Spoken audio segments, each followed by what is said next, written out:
सोचिए एक ऐसे व्यक्ति के बारे में जो अनंत को समझता था। आइए आज हम श्रीनिवास रामानुजन की उस अविश्वसनीय कहानी में उतरते हैं। तो ये कहानी शुरू होती है साल 1913 में इंग्लैंड की सबसे जानी मानी जगहों में से एक कैम्ब्रिज यूनिवर्सिटी में भारत से एक चिट्ठी पहुंचती है, एक बिल्कुल अनजान सी चिट्ठी। और उस चिट्ठी के पन्नों पर कुछ ऐसे गणित के फॉर्मूले लिखे थे जो किसी दूसरी ही दुनिया से आए लगते थे। कैम्ब्रिज के बड़े बड़े दिमाग वाले भी हैरान रह गए। उन्होंने अपनी जिंदगी में ऐसा कुछ पहले कभी नहीं देखा था। तो सवाल ये था कि ये सब क्या है? क्या ये किसी पागल का काम है या ये किसी ऐसे जीनियस का काम है जो सीधे भगवान के मन की बातें जानता हो? और जानते हैं ये चिट्ठी मिली किसे? उस दौर के एक महान गणितज्ञ G.H. हार्डी को।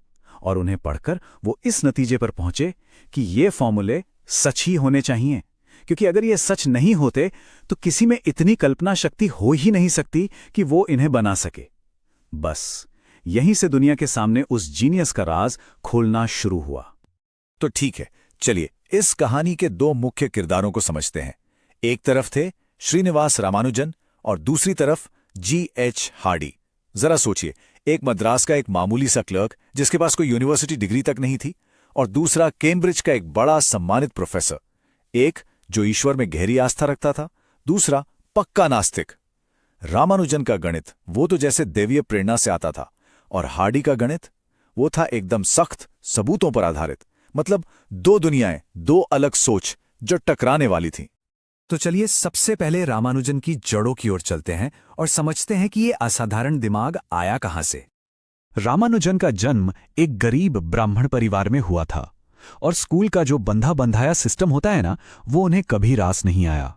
गणित में वो इतने तेज थे कि अपने टीचरों से ऐसे ऐसे सवाल पूछते थे कि वो भी चकरा जाते थे। सोचिए, एक बच्चा अपने टीचर से पूछ रहा है क्या 0 को 0 से भाग देने पर 1 आता है, और सिर्फ 16 साल की उम्र में उन्होंने गणित के 5000 फॉर्मूलों से भरी एक पूरी किताब को मानो घोल कर पी लिया था। अब देखिए, सबसे दिलचस्प बात यह है कि उनका गणित से रिश्ता सिर्फ दिमागी नहीं बल्कि आध्यात्मिक था।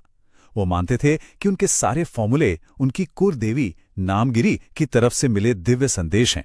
वो कहते थे, मेरे लिए एक इक्वेशन का कोई मतलब नहीं है जब तक कि वो भगवान के किसी विचार को ना बताए। तो अब आते हैं कहानी के उस मोड़ पर, उस चिट्ठी पर जिसने सब कुछ बदल कर रख दिया। ये था दो दुनियाओं का टकराव। तो ये सब हुआ कैसे? 1913 में उन्होंने हार्डी को वो मशहूर चिट्ठी लिखी। हार्डी ने पहले तो शक किया, लेकिन फिर अपने दोस्त लिटिलवुड के साथ मिलकर वो समझ गए कि ये कोई आम इंसान नहीं है। उन्होंने रामानुजन को इंग्लैंड बुला लिया, पर एक बहुत बड़ी रुकावट थी। रामानुजन के धर्म के हिसाब से समुद्र पार करना पाप था। लेकिन फिर कुछ चमत्कारी सा हुआ।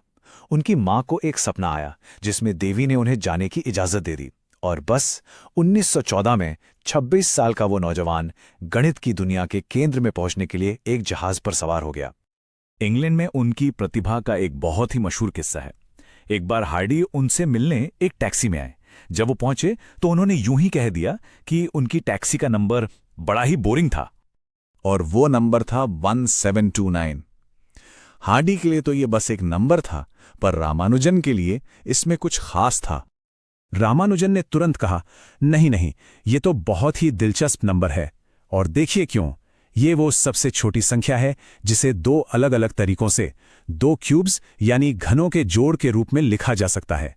1 का क्यूब प्लस 12 का क्यूब और 9 का क्यूब प्लस 10 का क्यूब। ये उनके दिमाग की एक छोटी सी झलक थी।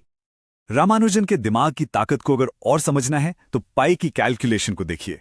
एक पुराने तरीके से पाई के सिर्फ 6 सही डेसिमल निकालने में 10 लाख स्टेप्स लगते हैं। 10 लाख।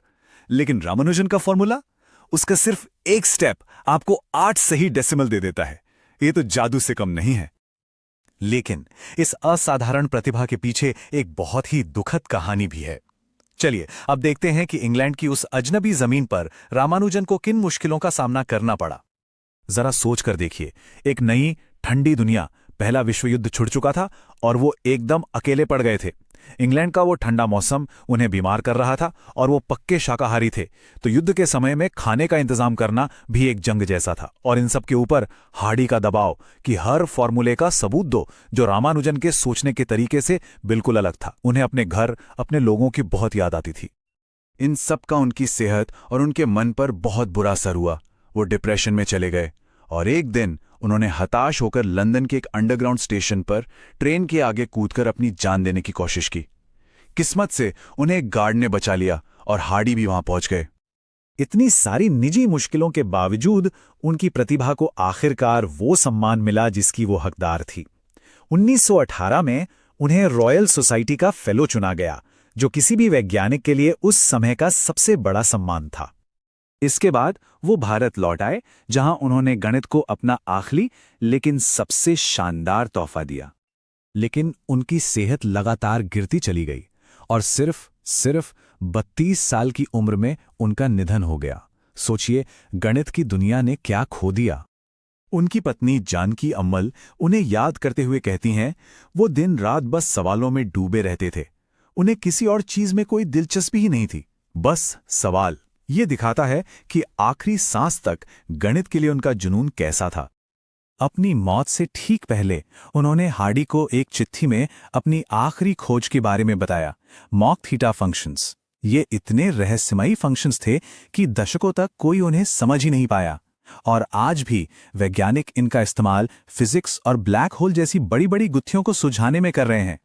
आज भी दुनिया भर के गणितज्ञ उनकी नोटबुक्स में लिखे फॉर्मूलों को समझने में लगे हुए हैं, और यह हमें सोचने पर मजबूर करता है, ब्रह्मांड के और कौन कौन से गहरे राज थे जो वो अपने साथ ही ले गए।